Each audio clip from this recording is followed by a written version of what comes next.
Ndabasuhuje bavandimwe banjye mu izina ry'umwami wacu Yesu Kristo. Amazina yanjye ni Ingabire Clemence. Haba nkomeje kubashima kubana nanjye muri iki kiganiro. Imana ibaha umugisha, duha umugisha twese, nanjye mpa umugisha twese, itugirire neza. Imbabazi zayo zihame ku buzima bwacu kubw'urukundo rwayo rukomeye yadukundiye muri Kristo Yesu, kuko yamutanzeho incungu ku bwacu kugira ngo muri we tukomeze kubona ineza y'Imana. So ibyo nibyo niringira, nawe turi kumwe ndizera ko ari byo wiringira, kuko utabyiringira ntabwo wakurikira ikiganiro. Rero Imana yacu ihimbazwe. Reka twongere dusangire amagambo y'Imana, twongere dusesengure mu byanditswe byera kugira ngo dushobore gufashwa nabyo. Hari ijambo nshaka ko dusangira aka kanya, ni ijambo rivuga ngo ntukave i Betelehemu. Ntukave i Betelehemu. So reka dusenge rero, hanyuma turarisobanura twumva icyo bishaka gusobanura, icyo bishaka kuvuga. Mana isumba byose, mu izina rikomeye rya Yesu Kristo turagushimiye nanone mwami w'abami. Ndagushima kuko ari wowe utugenera ibyo kurya bitunga ubugingo bwacu, ndetse ugatungira n'umubiri wacu mwami w'abami, kugira ngo igihe cyose turi muri iyi si uyu mubiri ushobore gusohoza akazi kawo ko kugira ngo ugeze ubugingo ku aho ugomba kuba uri, kugira ngo ukore icyo wawugeneye gukora mu gihe cyose cy'urugendo rwacu muri iyi si.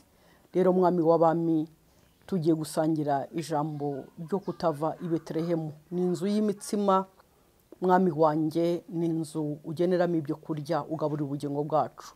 N'ubu rero niho turi data, mu nzu y'imitsima. Turashonje kandi turanyotewe, dukeneye guhazwa nawe, dukeneye kumarwa inyota nawe. Uri soko y'amazi y'ubugingo, nutumara inyota, kandi ni nawe mutsima w'ubugingo utumara inzara. Wavuze ko ibyo ari byo dukeneye kurya kugira ngo dushobore kubaho, kandi ko utarya uwo mutsima ntanywe no kuri ayo maraso yawe mwami ngo atabona ubugingo muri wowe. Rero nutubera icyo kurya cyuzuye, kandi utubera ibyo kunywa byuzuye, kugira ngo ubugingo bwacu bubeho, bisabye mu izina rya Yesu, amen. Nari mbabwiye ko umutwe w'amagambo w'ijambo tugiye gusangira ari ijambo rivuga ngo ntukave i Betelehemu, ntuhunge. Haba hari ibibazo, byaba bidahari, ntuhave. Turarisobanura neza rwo tumaze gusoma ibyanditswe. Reka dusome mu gitabo cya Rusi igice cya mbere, mu izina rya Yesu. Reka dusome, ndasoma passage zingahe? Ndasoma igice cya mbere, soma umurongo wa mbere ngere kuwa ndasomamo imirongo passage nk'ebyiri. Reka tuwusome turabimenya. Tuhere ku murongo wa mbere w'iki gice cya mbere, tugeze ku murongo wa gatanu. Igice cya mbere kuva ku murongo wa mbere kugeza kwa gatanu, hanyuma turasimbuka dusome n'uwa 16. Haravuga ngo mu minsi y'abacamanza inzara yateye mu gihugu, nuko umugabo w'i Betelehemu w'i Buyuda asuhukira mu gihugu cy'i Mowabu, we n'umugore we n'abahungu be bombi. Uwo mugabo yitwaga Elimeleki, umugore we yitwaga Naomi, n'abahungu be bombi, umwe yitwaga Mahaloni, undi yitwaga Kiriyoni. Bari abanyefurata b'i Betelehemu y'i Buyuda. Bagera mu gihugu cy'i Mowabu baturayo. Elimeleki umugabo wa Naomi arapfa, asigarana abahungu be bombi, barongora abamowabukazi. Umwe yitwaga Orupa, undi yitwaga Rusi. Bamarayo imyaka nk'icumi, maze Mahaloni na Kiriyoni bombi barapfa. Uwo mugore yapfushije umugabo we n'abana be bombi. Imana idufashe. Hanyuma undi murongo nshaka gusoma ni uwa 16 w'icyo gice cya mbere. Haravuga ngo Rusi aramusubiza ati, winyingingira kugusiga no gusubirayo ngo ne kugukurikira, kuko aho uzajya ariho nzajya, kandi aho uzarara niho nzarara. Ubwoko bwawe nibwo buzaba ubwoko bwanjye, Imana yawe niyo izaba Imana yanjye. Aho uzagwa niho nzagwa bahampambe, na nihagira ikizantandukanya nawe atari urupfu, Uwiteka azabimpore ndetse bikabije, amen. Imana ihimbazwe. Umutwe w'amagambo ni mwibuke twavuze ngo ntukave i Betelehemu. I Betelehemu ni iki? Ni ijambo rishaka gusobanura gute? Ni ijambo mwibuke ko ibi byose ni mu giheburayo, originalite yabyo ni mu giheburayo. Rero Betelehemu bigizwe n'amagambo abiri, imwe ni Betelehemu, bayit bigasobanura inzu, lehemu bigasobanura imitsima. Rero Betelehemu bikaba bisobanura inzu y'imitsima, bikaba ariyo Betelehemu. Amen. Hanyuma iyo Betelehemu yo mu gihugu cya Efurata akaba ariyo yitwaga gutyo, inzu y'imitsima. Murabyibuka ko igihe umwami Yesu Kristo yavukaga, inyenyeri igihe yayobaga yayindi abanyabwenge bari bakurikiye, yarayobye ijya kwa Herode. Hanyuma nyuma babwiye Herode ko inyenyeri y'umwami ukomeye yabonetse, akuka umutima, bituma ahamagara abanditsi, les scribes, les conservateurs b'ibyanditswe, kugira ngo bamubwire ibyo bintu mu buhanuzi ariko byaba bivuga, kuko bari babizi ko ibintu by'Abisirayeli byose biba ari ibintu byahanuwe. Hanyuma abascribe rero baramubwira bati nibyo koko ahangaha hazaboneka i Betelehemu, koko hazavuka umwami. Uko iyo nyenyeri yaje, ibyo ni ukuri. Ni igice cya 5 cya Mika. Baramubwira ngo bamuha ubuhanuzi bwari bwarahanuwe kera na Mika, buvuga ngo yewe Betelehemu Efurata, nawe ntabwo uri mutoya, kuko muri wowe ariho hazakomoka uzaragira amahanga yose.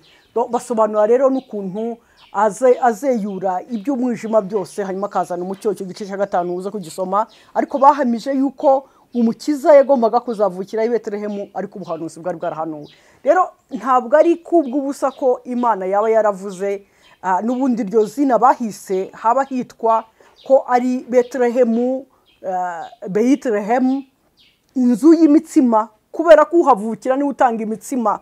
Ni ukuvuga ngo ni umudugudu we, ni igicumbi cy'imitsima, cyangwa ni igicumbi cy'ibyo kurya bishobora gutunga ubugingo bwacu. Haleluya. Gitunga ubugingo bwacu kugira ngo dushobore kubaho.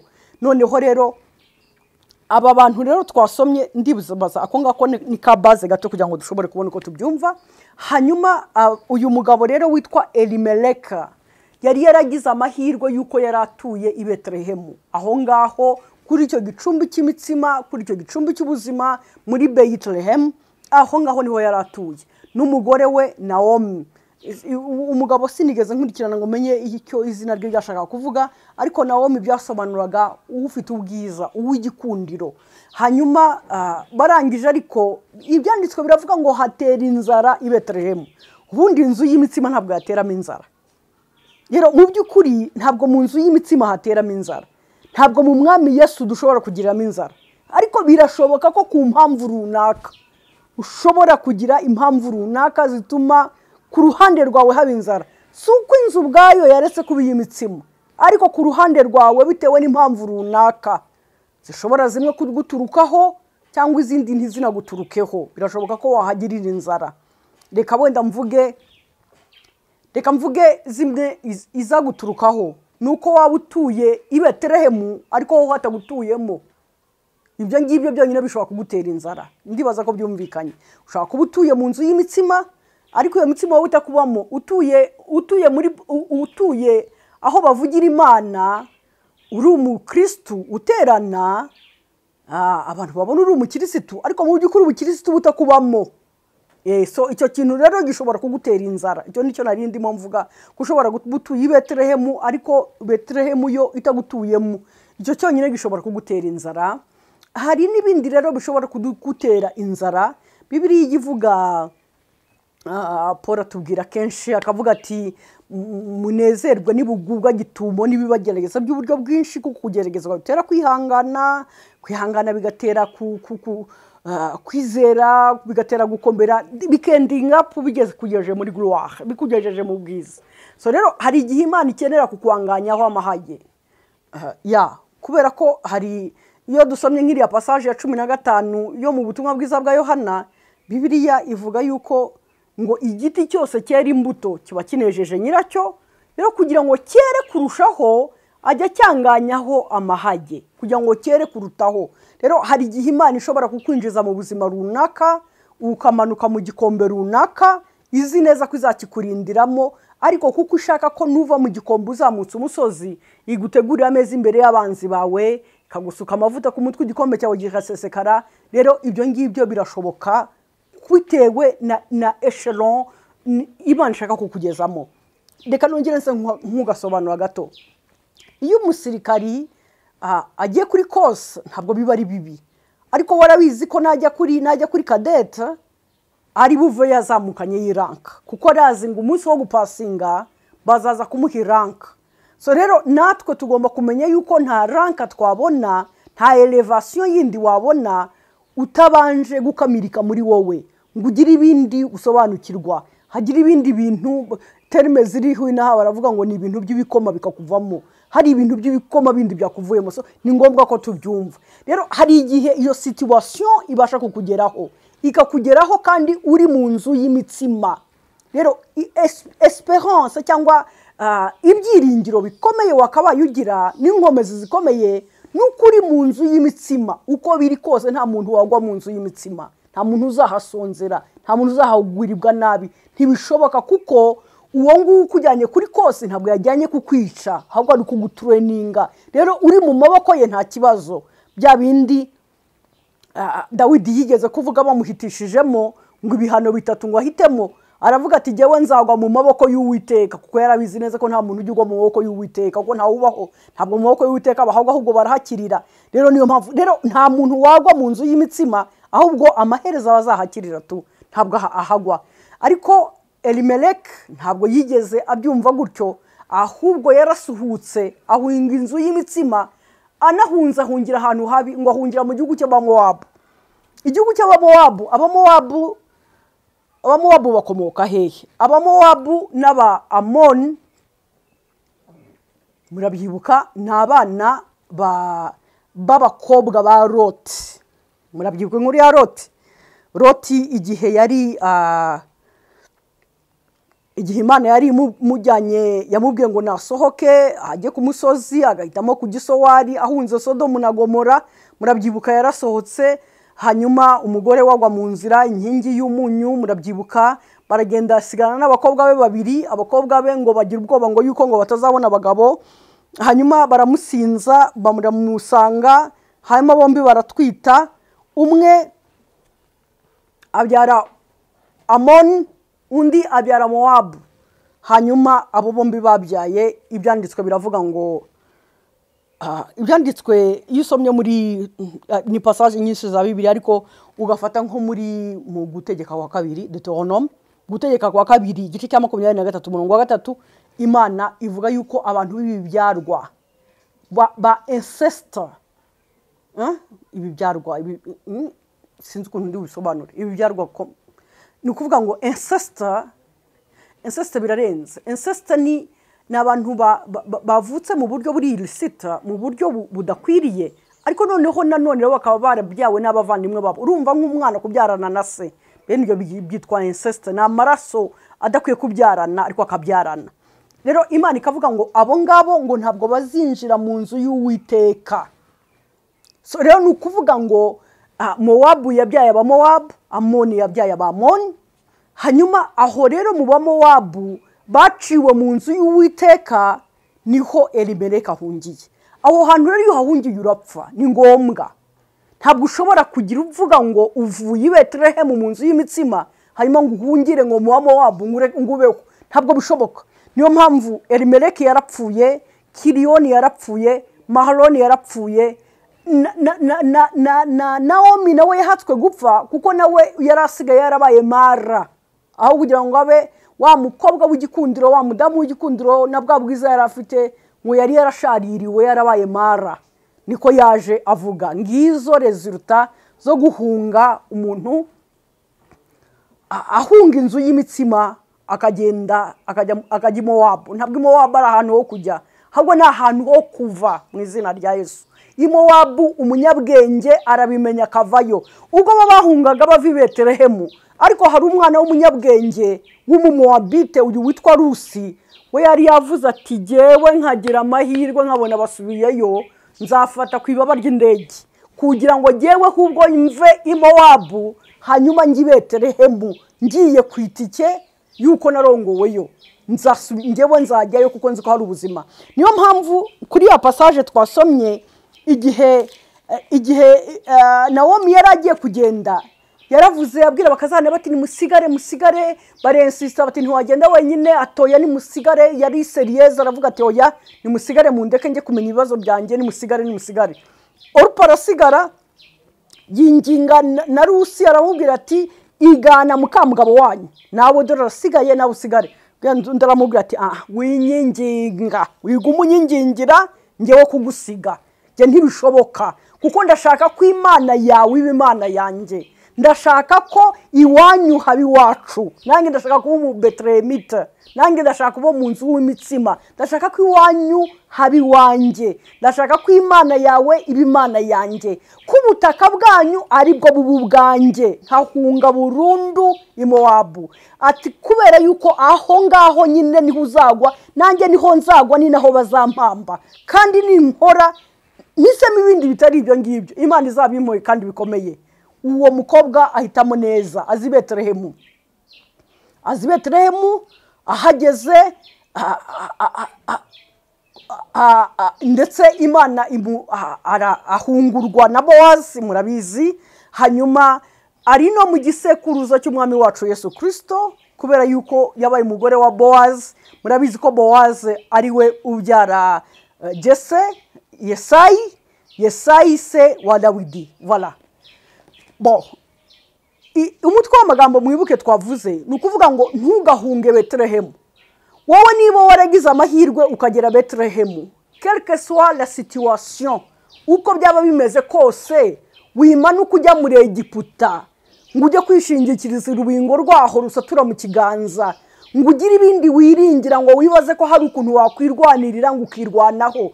Aho ngaho se wabwirwa n'iki ahubwo ko atariho Imana yari gutegereje ngo irebe uko ushobora guhagarara ukayihamya? Kuko ibyanditswe biravuga ngo uzanga kumpamiriza imbere y'abantu, nange nzanga kumuhamiriza imbere ya Data n'abamarayika. Rero guhamya ntabwo igihe cyose ari amagambo tuvuga, ndetse rekana nababwire yuko kuvuga ni nka ubaze nko muri pourcentage, wenda kuvuga byafata nka 2%, byafata nka 2%. Ahubwo témoignage Imana yifuza ni ibikorwa byacu, gutemanya imbere ya situation duhuye nayo, tukereka situation ko dukijijwe, tukereka situation ko turi abantu b'Ibetelehemu, twiteguye guhagarara twemye malgré la situation, kuko Bibiliya iravuga ngo uzashaka gukiza ubugingo bwe azabubura, ariko uzemera kubuhara ku bwanjye azaburonka. Bisobanura ngo kububura niko kuburonka, ariko kuburengera niko kububura. So rero iyo ibyanditswe birimo bitubwira ngo ko umuntu wese akwiye kuba yiteguye guhamya ikintu, guhamiriza umuntu wese impamvu z'ibyiringiro bye, ntabwo igihe cyose ari ukuhamya tuvuga, kuko hari igihe uvuga ibintu bitakurimo, ariko noneho iyo uhamishisha ibikorwa byawe ubuhamyishije iby'ukuri. So rero niko rero abantu bajya bagira gutya bagahunga Betelehemu, bagahunga ataruko, kuko ntabwo twebwe turi buhunga dufasha urugendo, nta mizigo dushyira ku mutwe. Ariko muri iki gihugu cy'Ibetelehemu, Betelehemu cy'imitsima turimo mu buzima bw'umwami Yesu, hari abantu basohokamo every day, basohowemo na situation, basohowemo nuko bagize inzara runaka, nyamara ishobora kuba ari kose yo kugira ngo iguhe rank. Hanyuma bagasohoka bakagenda, kandi aho bahungira hanze hose mumenye ko aho hose haraciwe, hanze hose ntabwo ari mu nzu y'Uwiteka, hanze hose si mu nzu y'imitsima, hanze hose ni mu gihugu cy'Abamoni, ni no mu gihugu cy'Abamowabu. Abariyo bakeneye kuvayo, umwami Yesu arimo arahamagara ngo nibaveyo, kuko aravuga ngo bwoko bwanjye nimusohoke nimuve Babuloni kugira ngo mwe gusangira ku byaha byawo. Imana rero irahamagara ngo nibaveyo. Rero birababaje ko ahubwo abantu baba bahunga inzu y'imitsima bakaba barimo barajyayo, ni ibyago bikomeye cyane. Ariko kandi rero ingaruka zabyo zo ntabwo zibura kugaragara. Uko ugenda niko uzagaruka warabaye mara, warakokoweho nibyo wibazaga ko wari ugiye kurengera, ahubwo bikarangira burundu. Rero niyo mpamvu ibyanditswe bihari kugira ngo bituburire ni umuburo w'Imana. Imana iba yaraduhaye kugira ngo itwiyame, itubwire ngo duhagarikiraho ibyo birenge byasohokaga bishaka gusohoka mu nzu y'imitsima. Garuka wicare uhanga amaso mu ijuru, kuko Imana ntijibura kurengera intore zayo ziyitakira ku manywa na nijoro. Ntabwo Imana izabura kukurengera, ntabwo uzabura ubutabazi, kuko tubufite mu mwami wacu Yesu Kristo. Impongano yaratanzwe, n'inshungu yaratanzwe, ni amaraso y'umwana w'intama yarigwatirije ubwe, yarigwatirije abinshungu y'ubugingo bwanjye, y'ubugingo bwawe, kugira ngo muri we ushobore kuba gukiranuka kw'Imana, kugira ngo muri we Imana ishobore kuguha umugisha wose yagennye guha abantu. Bibiliya avuga ngo ubwo itimanye umwana wayo izaburite kumuduhana n'ibindi byose. So rero yaduhaye amaraso ye, yaduhaye izina rye, iryo amavi y'ibyo mu ijuru n'ibyo mu isi no hasi y'isi bipfukamira mu izina rya Yesu, kugira ngo iryo zina turyiyambaze dushobore gukizwa naryo. Rero hama mu nzu y'imitsima mu izina rya Yesu, uhamemo, utekaniremo, uhamemo, wandure, nuna fesinga kose, uyibemo uyirangize. Iyo usohotsemo usohokamo neza. Naho waba uciye mu gikombe cy'igicucu cy'urupfu, inkoni ye n'ishyimbo ye bizahakurindira, kandi ugicomoka ukurya, ameza azabateguye imbere y'abanzi bawe, amavuta azabasutwe ku mutwe wawe, igikombe cyawe gisesekare. Kandi noneho uhabwa ikindi, ko kugirirwa neza n'imbabazi bizahabwa itegeko ryo kukomaho iminsi yose yo kubaho kwawe mu izina rya Yesu. Aba ari uko nguko tubyumva, aba ari uko duhagarara mu mwami wacu Yesu Kristo, twe kuva mu nzu y'imitsima, duhame mu nzu y'imitsima, twirinde kujya i Mowabu, kuko nta cyiza kiriyo, ahubwo ab'i Mowabu baveyo mu izina rya Yesu. AbaMoabite bahunge bazi Betelehemu, kugira ngo Imana y'i Betelehemu ibe Imana yabo, hanyuma ubugingo bwabo nabwo bo bushobore gukira mu izina rya Yesu. Reka dusenge. Ndagushimiye murengezi w'ubugingo bwanjye, ndagushima wowe uduhamagara ukadukura mu mwijima, ndagushima kandi wowe wasezeranije iby'ubugingo kuri twebwe kandi ukabubisohoza mu izina ry'umwana wawe Yesu. Ndagushimiye mwami w'abami, n'aka kanya reka ibirenge byose ibyanyereraga bisohoka, ibyanyereraga bijya mu Egiputa, ibyanyereraga byose bireba i Babuloni, ibyanyereraga bireba inyuma nka mukaroti, mu izina rya Yesu bigarurwa n'imbaraga z'umusaraba, bigarurwa kugira ngo bisubire bibe focus i Betelehemu mu izina rya Yesu, mu nzu y'imitsima, kugira ngo bishobore kwakira imitsima wateguye databuja wera, mu izina ryawe ryera Yesu Kristo niko ngusabye nkwizeye. Amen.